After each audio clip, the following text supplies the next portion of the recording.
Our next speaker is amazing. She's been a coach since 1990. She's been an author. She has, I think, if I counted all of them, lived about 3 lives, all crammed down into the space of 1.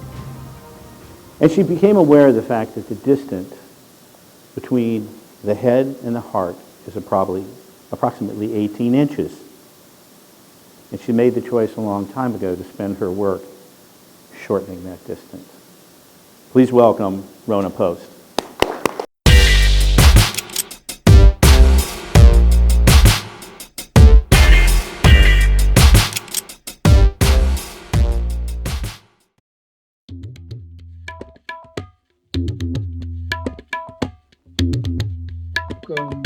Welcome you to the inaugural version of the Metamorphosis podcast. If you've seen the promo, you know that we are having a conversation with Lama Rhona Post, who is a practicing Buddhist, and wanted to talk about the idea of impermanence and our relationship to it, and how it impacts what we talk about here, or what I deal with here in the Metamorphosis in the newsletter, the intersection of race, culture, and media. Rhona, I've known for what did we say it was? 29 years, something like that. And she's been a executive coach. She's been an author, or is an author. She has a book called Navigating Tomorrow, which is available on Amazon, and it deals with change, basically, and how people react to it, deal with it, deal with transitions in life, and how they come back from setbacks and move forward. There are a lot of interesting interviews in there. And anyway, I just want to introduce you to my very, very good friend, Rhona Post. Thank you. Mutual, honey. It's mutual.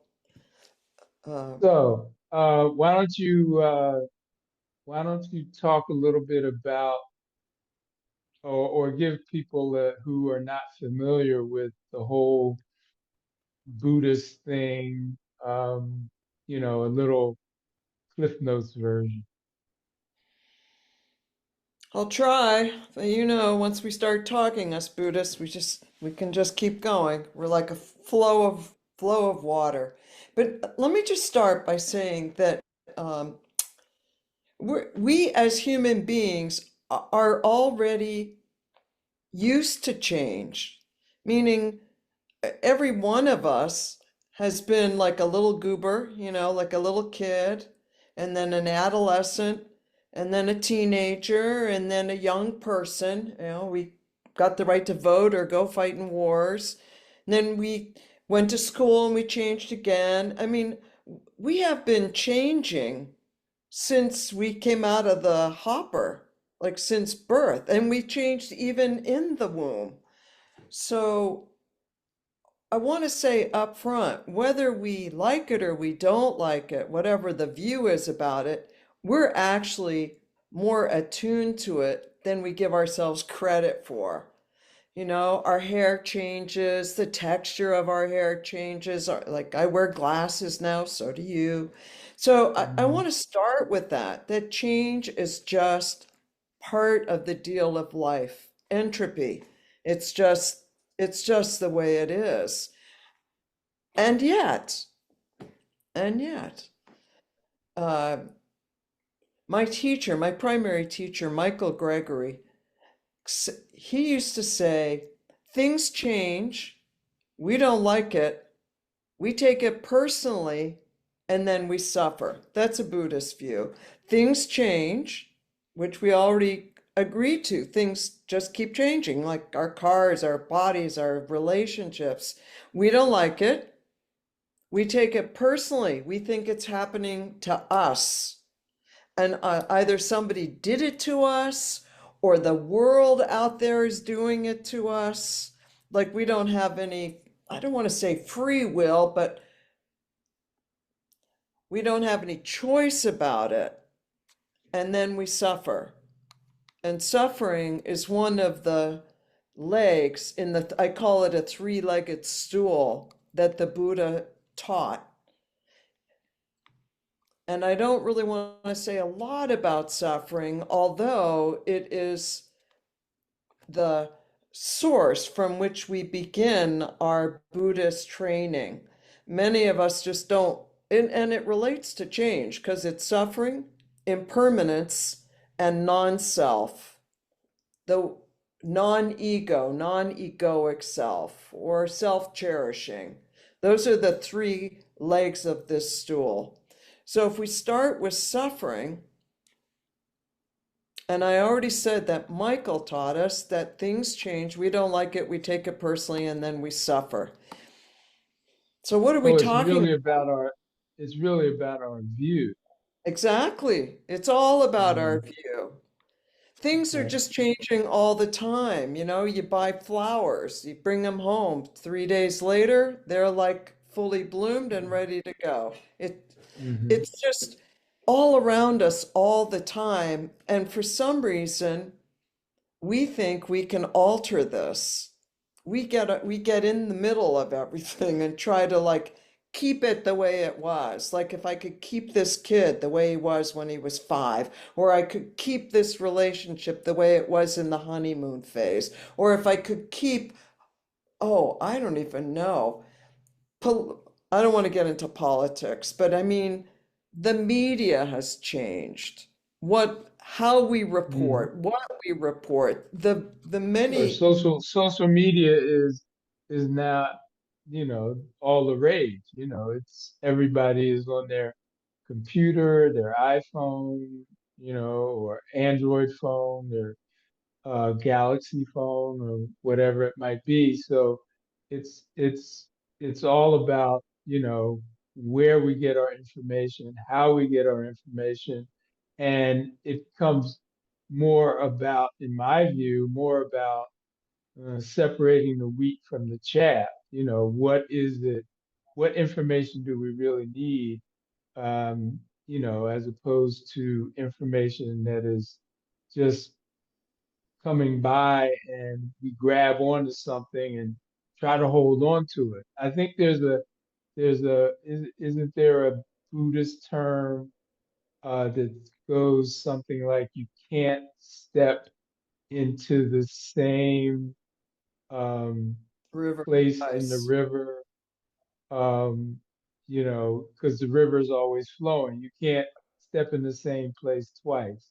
right? But we And resist. We're yes, we arrogant. resist. We're Yes. stubborn. You know, Mm, I don't just mean Americans, North Americans. I mm, mean human beingness. We mm, resist. And there's an old line, I don't know if it's from the Bible. It says, what you resist persists. So the mm, more you resist change, it just keeps going.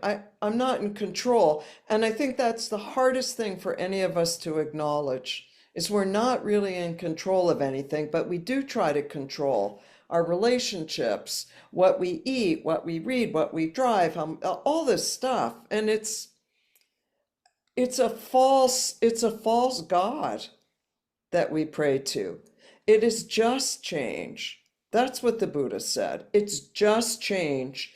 If phenomena was solid, if you think about it, permanence versus impermanence, if something was permanent, it couldn't change. It would be that way since beginningless time. So Hmm. that's a way to think about this. If it was permanent, if we fought for something to be solid and dependable and whatever, any one of these terms, it doesn't even make sense. It's not even logical. It's not how it is. I mean, So it's kind of it's the same thing. it's Go on. no, I was gonna say it's an illusion, It right? is an It, illusion. and so from what I think I have gleaned from being around you is that the idea of what you do in meditation is to try to break through the illusion and see what's behind the curtain, so to speak. It's we not only, I wouldn't say we break through the illusion, we break our attachment to the illusions to which we grasp. So we break this attachment, and it's easier said than done because we're very attached to our illusions. We're very attached to our desires, what we want to have, what we believe will make us happy. And that can take a while. And so meditation is, if you're asking me about what meditation is, it's a way to familiarize the mind. It's a way to familiarize yourself with the contents of your mind, contents of mind. So you get to see the different hindrances to which that you get caught in, like the destructive emotions, anger, anxiety, depression, guilt or shame, jealousy, pride. Those are the top six. So you're sitting there quietly, and over time you can watch these things arise.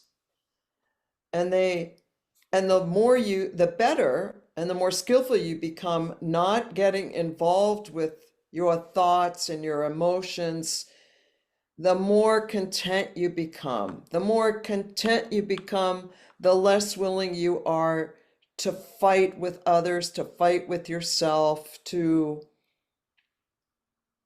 contentment is a whole different ballgame for human beings. But that takes patience and courage because you have to give up the illusions. Okay. So let's take one um, Illusion. immutable or one thing that we think of as being immutable, um, and that's race, right? We think that race, as we defined it, is immutable. It has to do with uh, background, um, heritage, nationality, uh, skin color, all of these traits, that we as human beings have that we all share in some way or form. And we tend to think that it's immutable, right? That it's if you are white or black, that it's always been that way. But being white or black, or as we describe it, is very recent in human history. It hasn't always been that way. So um, anything, if that's if it, to me, if we can say that that's not immutable, nothing is immutable. You know, um, we can think of So let's define immutable. Let's just say okay, immutable is if it can't change, it is immutable. And when I hmm looked up the word immutable, um, and looked for examples, they talked about God, that right, which is immutable, unchanging. Our Buddha nature is immutable, hmm it's unchanging, and we all have it. in terms of color of my skin, Hmm. here's the distinction I'd like to make. And you said it early on, and we didn't really follow the thread. So here's the thread again. There's what happens and our relationship to it. That's a Hmm. cornerstone theory to mindfulness. There's what happens and there's our relationship to it. So I can walk in a room like when I was a kid growing up in Montreal, which was predominantly French, 75% French and English, and throw some Jews in there to make it. And we were separate, like Jews in there, even though I was Hmm. white and I spoke English. Anyways, people would have a view, and I was just a kid, people had a view about me being a Jew. So it was Hmm. like they were preloaded or front loaded with a view. Now, I didn't even have to open my mouth. There was already Hmm. like literature that spoke to like Shylock, from Hmm. Shakespeare. There's just like preloaded view. Hmm. And that's the way people held it. And I thought that Hmm. was kind of interesting. I mean, shocking at first to me, because I was like, you don't Hmm. even know me. Right. Well, that's the same. You can change that to a black person or a brown Yeah. person or a yellow person. It doesn't really matter. Well, it We, also comes down, it comes down to gender, right? You know, it's yeah, male, female. You know, we've made these determinations about what makes someone what male, what people makes someone are. female. Yeah. Yeah. Yeah. We So, say this is what this person is, and then we right. react. And it's really what meditation does is it moves you from being so reactive, and you're like unconsciously reactive because we're ignorant, to being responsive, responding to people, responding to situations. How do we do it? With that immutable nature, that godlike nature, that Buddha nature, any one of either one of those could be Christ nature, which we also Mm, have. I mm, mean, all the traditions are the same at the core. They all teach love, kindness, compassion. And we have found a zillion different ways not to be that, except with the people we really like and the people that we hold really dear, and maybe like our pets. mm. Our cats and dogs, eh? Um, but what about in terms of, I think what you said a little bit ago is that um, we come in with preloaded ideas that have Yep. been we didn't come up with them. We learned them. They're all learned, right? They're learned There's a lot of from social the condition. culture. Yeah. Yeah, the culture we come from, the our parents are, that's our first culture that we are Yeah. exposed to is the family unit, and there are all these um, uh, ideas about what makes you you, what makes me me, and that there's this difference, and that it's the difference that somehow keeps us from understanding one another or being empathetic, right? That was when you were Also, just talking about the, accept. hmm? If we Um, were accepting, if we were right. content and had, I mean, because what is it we really need to have? We need to have like, maybe a place to lay our heads. We probably need a change of clothes or two. I don't really know what. We need food and water, a place to poop. But other than that, or in addition to that, what do we really need? Hmm. I mean, all you have to do is go travel the world a bit and you see like the most people in most countries are pretty darn content with very little. It's a Mm. humbling experience for us. It really, that's humbling Hmm. because they don't seem to need what we demand for ourselves. This is all Right. about our view. We said it from the Hmm. beginning. The Our view is changeable, and that's Hmm. what we work on in Buddhism is one, figuring out what our views are, and two, like changing them initially according to particular commitments that we make. Don't kill, don't abuse your intimate relationships, don't steal. I mean, there are some basic tenets that we follow. Why do we do that? Because we don't want to suffer. And we know when we get pissed off about things, or we hurt people, or we have lousy views about things, not only do we end up suffering, but we create suffering for other human beings. So, how did you get from where you were to where you are?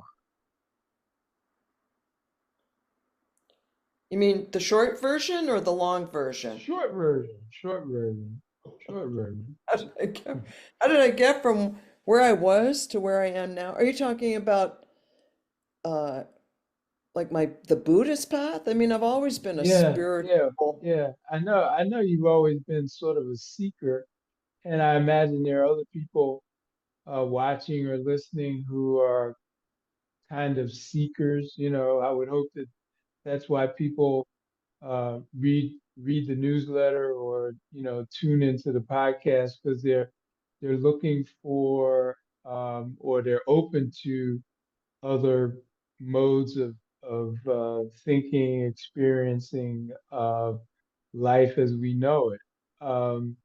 And so, did you, where you are now, is that where you thought you would end up?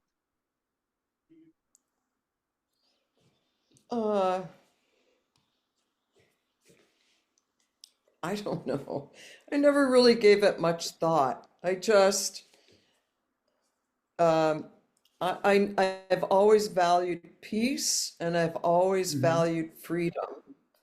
And Hmm. I have spent my life learning different modalities, mostly Eastern, because I was drawn to Confucianism and Taoism and Buddhism as a kid, and people seemed more content that followed these principles.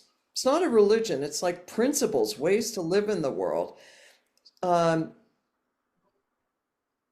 and I'd say I'm definitely content now, but it's taken patience and courage and the willingness to really look at uh, what I say, how I live, bring things into alignment, like a truth statement.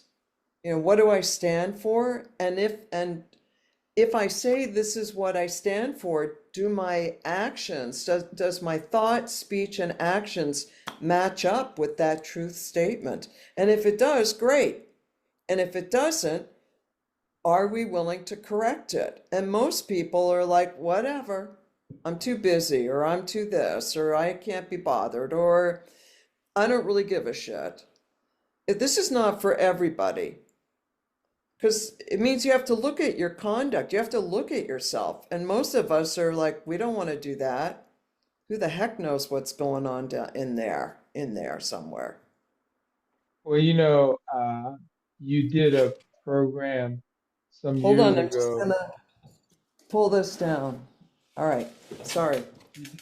You, you did a program some years ago called The Art of Winning, Yes. and it was 10 steps to improve your life, or I forget what the subtitle was for that, but Yeah. we went through all the different steps. It was kind of based on the seven habits, or it was in that mode, if you will. Vein. Yeah, and the first step that you came up with was the hardest, and it's what you kind of were just alluding to, which is telling the truth. And that's what we tend to shy away from for Yeah. ourselves, I think, is telling the truth about Yeah. ourselves to others. You know, we just we just don't want to do it. And you can't move forward. At least that's why telling the truth was step number one, because you weren't able to move forward to step two until you did a truthful assessment of where you were or are at a particular point in time and where you want to be somewhere down the road. Yes, very So, true. And it's easier said than done. It really, like I said, courage, patience. You need a teacher. It's very hard to do this on your own. You need a network of support. Um, you need practices. I mean, there are probably some people who can go through all of this without, just on their own, but they are very, very few and far between. Like, I don't know how Nelson Mandela became, he just, maybe it was through his devotion to an immutable source. I don't know. Martin Luther King? I don't know. Could be devotion.